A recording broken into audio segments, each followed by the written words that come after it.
Troy Aikman, the accomplished broadcaster, the notes say, and co-founder of 8 Elite Lager. We had that at the Super Bowl. And I think I was one of the first to point out, I said, there's an 8 there with the logo. You have to look at it closely there. But the 8-can challenge to raise money for a great cause. We'll talk to Troy about that coming up. Right before I walked over and turned on my microphone, Troy, Paulie, my producer, goes, do you know Troy Aikman's middle name? I go, I don't. And I said, is Troy actually his real first name? So we're going to play a game before we get to you. Who thinks Troy is Troy's real first name? Oh, everybody on that side. All right, I'm going to say no, it's not. What about his middle name, Todd? Troy Benjamin Aikman. Benjamin. All right, Seton? I'm going to say Troy Anthony. Troy Anthony. All right. Marvin? I'm going to say Aloysius. Okay, Paulie? I'm going to go with Troy James Aikman. Ooh. Strong sounding. I'll go Thomas as his middle name. All right, Paulie, here we go. The big unveiling. Well, before I give it to you, Troy, no offense. If you went by your middle name, I don't think you would have made the Hall of Fame. Troy sounds like a Hall of Famer. It's Troy Kenneth Aikman. If you were Kenny Aikman, Kenneth Aikman, I'm not afraid of you. I'm not afraid of the Cowboys. Well, you should be, because my dad's a Kenny Aikman, and he strikes fear in a lot of people. So. but Kenneth, that doesn't scare me as much. Yeah, it sounds a little soft. I mean, Troy's a more masculine name for sure. Of course it is. Yes. Yeah, it's a quarterback's name. All right. Tell me what's wrong with the Buccaneers from a quarterbacking perspective as you watched the game last night. Oh, there's a lot. I mean, there's just a lot going on, Dan, with them. I think they definitely miss Gronkowski. I think you start losing some players that were a part of it. And then the offensive line, of course, has had some guys that have left, some injuries that have affected them, the inability to run the football. There's a lot to it. And there's a lot going on with Tom as well, as we know. And then with the staff, it's just, you got to pull it together every year, and it's not easy to do. And I think a lot of times we take a lot of it for granted when you see the quarterbacks, like we see in Green Bay with Aaron, of course, and then Tom in Tampa. But it doesn't always come together the way that you like. And there's been so much to overcome this year, and it's just been a struggle. Which team would be easier to fix offensively for you, the Broncos, the Packers, or the Buccaneers?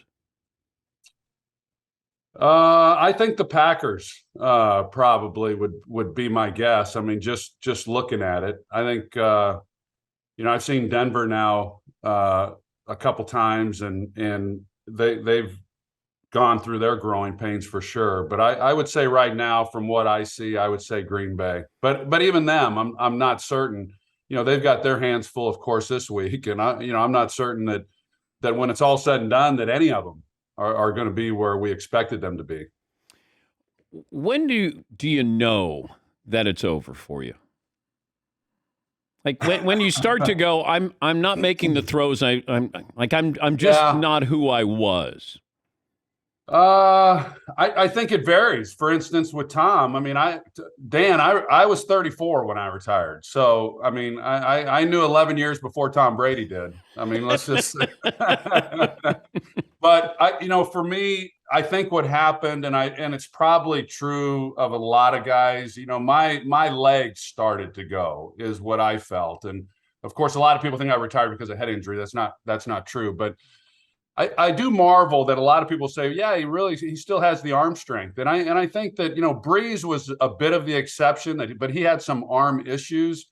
But for the most part, like, I bet Brett Favre could go out right now and have the arm strength to do all the things that's required to go play the game. And so I think that's usually the last thing to go.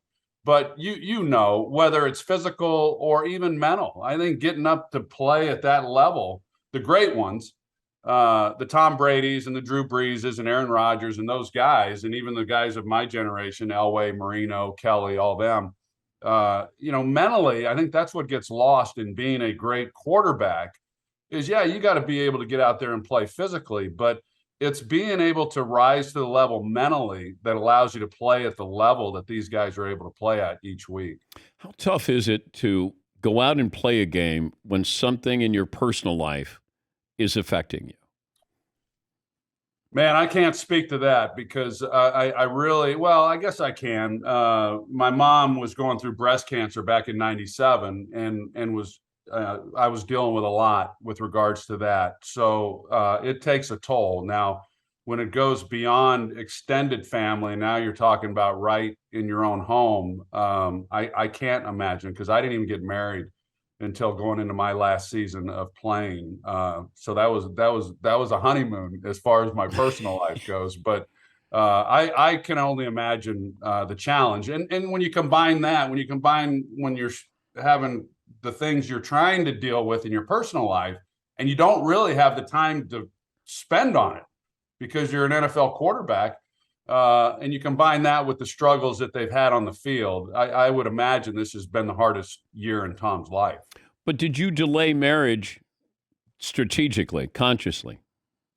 No, I didn't. But I will tell you that in hindsight, it was good because I didn't have kids until after I'd retired. So I wasn't getting pulled with family life, and I didn't have to try to strike a balance with all that. But it was not a conscious decision on my part. And how old are your daughters now? 20 and 21. When did they know that Dad was famous? That's a good question. Kids don't really understand. I think when the first time someone came up and wanted an autograph or a picture, probably when they were 4, they couldn't quite figure out, why this stranger was stopping us and doing that. I think that's when they began to think, hey, but it probably wasn't until they were 7 before they really realized what my background was. Do kids come over and want to toss football? No, they don't come to the house, but speaking of, it's funny, Dan, that here we are at Halloween. And I remember when I was playing and I, of course, was single and I got home from practice and I had totally forgotten about Halloween. I totally forgot about it. And kids are coming to the door and I didn't have any candy and I didn't know what to do. And so I had a bunch of football cards. So I started signing football cards and handing them out to the kids as they came to the door. And the next year, and I didn't know if these kids were going to be happy or not. Kids want candy. But the next year I got candy. I was ahead of it. I was smart. And the kids, then now I got twice as many kids. And they were totally upset that they weren't getting football cards that year. What was the best costume you ever went with on Halloween? I went as a vampire one year. I talked about my father, Ken Aikman, that we were discussing earlier, and he worked on the pipeline. And I put some grease in my hair to be a vampire and grease it back. And it took me a week. I finally had to use his industrial strength hand soap in order to get this grease out. I don't know what grease I used, but it wasn't made for hair. I'll say that. Probably some lube. You lube up ball bearings or something. I don't know. What did you see from the Bears that might lead you to believe that they can challenge the Cowboys coming up this weekend? I will tell you, Dan, that last week's game, you always go in. I don't have predictions going into games, but you go into a game broadcast and you have thoughts on how you think it'll play out. I've never been more wrong. I really did not think the Bears had a chance in that game going in against New England on the road in a primetime game. And you got Bill Belichick with a chance to take sole possession of second place on the win list and all that. But they look good. They look like a team that had 11 days to prepare. And I thought Justin Fields looked improved from what I had seen. I like Matt Eberflus a lot. I mean, I think that this team is going to be coached and they're going to be prepared. They don't have the penalties, which you would expect. They're going to continue to get better. If they can do what they did last week, and that is Justin Fields, of course, was a big part of that in their run game, not turn the ball over. I think defensively they could do some things against Dallas to present some problems, but this Dallas defense is really, really good. So they're going to be a challenge for Justin Fields and the entire group. But you were saying this on the broadcast. these young quarterbacks always think they can make a play, especially if you have athleticism. You're always thinking, how do I extend this? And I remember Steve Young saying to me, I had to shut down that part of my brain that said, just take off and run. Go through your progressions. But easier said than done when you're sitting there in the pocket and you got guys who weigh 300 pounds coming in to take your head off. Yeah, and they've had some issues up front with the offensive line. There's no doubt. But if you're a quarterback that has that ability, what happens is at a very early age of your career, you realize that, hey, if it's not there, if that first read's not there, I'm able to go run and make some positive yards. And usually a lot of the younger you are, the more yards you're making. And then as you get older, the talent, of course, gets a little bit tougher around you. Steve was one of those guys who ran, like you mentioned, but then he got to be where he was a really great pocket passer. And ultimately, everyone wants the guy who can create plays with their legs when things break down. But more times than not, you've got to be able to sit in the pocket and deliver the football. And the more you get through your progression. So I think what happens is for a young quarterback, even for me, for instance, and I wasn't necessarily a runner, but I could run when I was young. I ran a lot as in my first and second year. Some of that was because we didn't have a really good offensive line. It was coming together. But a lot of that, more of that was because I wasn't seeing things the way that I should, didn't know the offense as well as I should, didn't get through my progressions the way that I should. And then as you start to get better as a quarterback, the ball starts coming out quicker and you're not relying then on your legs as much. And hopefully for a guy like Justin Fields, you only then are running when you really absolutely have to. Who would be better in today's NFL, you or Michael Irvin? Oh, I would be head and shoulders better. I mean, because, and Dan, I'd get to throw the ball for crying out loud. I mean, I think we would. How frustrating was that, though, that you're winning, but you're leading with Emmett? But we're what? You're winning, but you know that Emmett's going to get the ball 25 times. And I didn't mind that. Dan, I can honestly say I never had an issue with it. But so in today's game, if I threw the ball and we on that drive, let's say we had 10 plays and we threw the ball 9 times and we went down to the 1 yard line, throwing the ball 9 consecutive times. And then on the 10th play, we turned it and we handed it to Emmitt Smith for a touchdown. We leave the game, and if that happened on every series, this is an exaggeration, but if that happened on every series, then we'd come out of the game and people would say, man, Troy didn't play very well. He didn't throw a touchdown pass. And so for me, I don't look at touchdown passes. I don't look at touchdown runs. I mean, if a team's scoring points, then the quarterback's doing his job. It doesn't matter to me if he's the guy throwing the touchdowns. But we're in a fantasy world, and we were to a lesser extent back when I played. But I think we put way too much stock in numbers, and that just never excited me. I mean, the only numbers that mattered to me was winning, and I was proud of what we were able to do. But you never looked at what Marino was doing. It's like, well, if they gave me that opportunity, I could do that.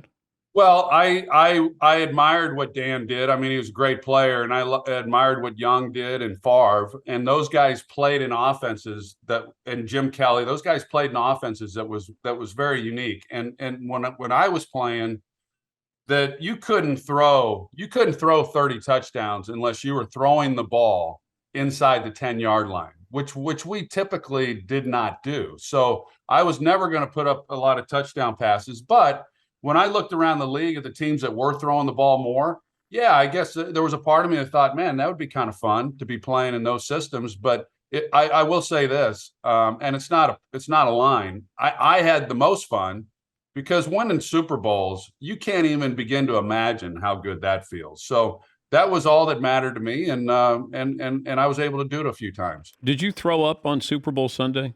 No, I was actually more calm. I always had butterflies and was nervous, but had a little anxiousness going into games. But surprisingly, I was at my calmest before each one of those Super Bowl games. I'm not sure exactly why either.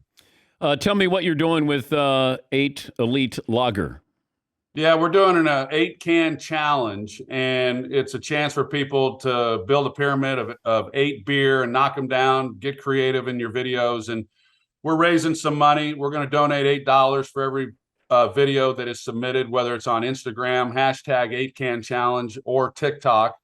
And we're giving the money to an organization called Back on My Feet, which helps empower the homeless community in getting them, back on their feet and being productive. So it's a twofold thing. It's a chance for us to expose 8 Beer to a lot of people who maybe haven't heard of the beer or tried it, and then at the same time raise some money for a community that desperately needs it. Set a new record for the fastest independent beer launch in Texas history. Yeah, it's been fantastic. You talked about it when we came on the show last year during the Super Bowl week, and it's exclusive to Texas, but it's been amazing. The response has been phenomenal, and we're pretty fired up. What's the coolest thing in your office? Or is that your office there? Yeah, this is my office. The coolest thing I have, besides the pictures of my girls, is this one-eyed minion. And and that people ask me about that all the time, because when I text people, the one-eyed minion comes up. But when my girls were young, we saw all the movies, and my favorite was the Minions, and it became kind of a thing with me and my girls. So the one-eyed, and it's got to be the one-eyed minion. That's the one I'm partial to. So it's symbolic of my relationship with my daughters. There's no Super Bowl rings around? No. I've got the trophies up, but outside of that, I'm not sure if anyone walked in here, they would know. I think they would think I was an engineer or something. I don't think they would think that I ever played football. Wait, there's no framed jerseys? No. Nothing. I had a framed UCLA jersey down in my gym, but that has since been replaced. But no, it's just never been one of those. Those years, Dan, were fantastic, and I'm proud of them. And we just got done talking about some of it. But as proud as I am of it, I don't want to keep looking back and reflecting back on a time in my life that was 25 years ago. It's just I'd rather look forward, and I still believe my best years are ahead of me. Great to talk to you as always, and perhaps we'll cross paths at the Super Bowl. Thanks again, Troy. It'd be awesome. Thanks, Dan. That's T. Roy Aikman, is Michael Irvin. That's Troy Kenneth Aikman.